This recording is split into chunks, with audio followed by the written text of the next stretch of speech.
कहानी का नाम नीली रोशनी का रहस्य। कहते हैं इस दुनिया में हर वो चीज सच नहीं होती जो दिखाई देती है, और हर वो सच दिखाई नहीं देता जो होता है। ये कहानी है एक ऐसे गांव की जहां रात होते ही आसमान से नीली रोशनी उतरती थी। उस गांव का नाम था चंद्रवन। दिन में यह गांव बिल्कुल आम लगता था, लेकिन जैसे ही चांद निकलता पूरा गांव सन्नाटे में डूब जाता। आरव एक शांत, जिज्ञासु और अकेला लड़का। बचपन से ही उसे नीली रोशनी सपनों में दिखाई देती थी। हर रात वही रोशनी उसे बुलाती थी। एक रात आरव ने हिम्मत की और उस रोशनी का पीछा किया।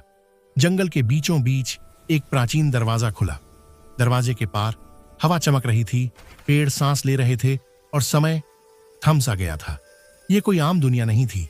तभी एक आवाज गूंजी, तुम ही चुने गए हो आरव। नीली रोशनी में एक स्त्री प्रकट हुई। उसकी आंखों में सदियों का ज्ञान था। वह बोली, तुम इस गांव के अंतिम रक्षक हो। नीली रोशनी तुम्हारी शक्ति है। आरव कांप उठा। वह कभी खुद को खास नहीं समझता था। स्त्री ने बताया, सालों पहले गांव को बचाने के लिए एक बलिदान दिया गया था और अब वह शक्ति जाग चुकी थी। अचानक अंधेरा फैलने लगा। एक काली परछाई उभरी जो जादुई दुनिया को निगलना चाहती थी।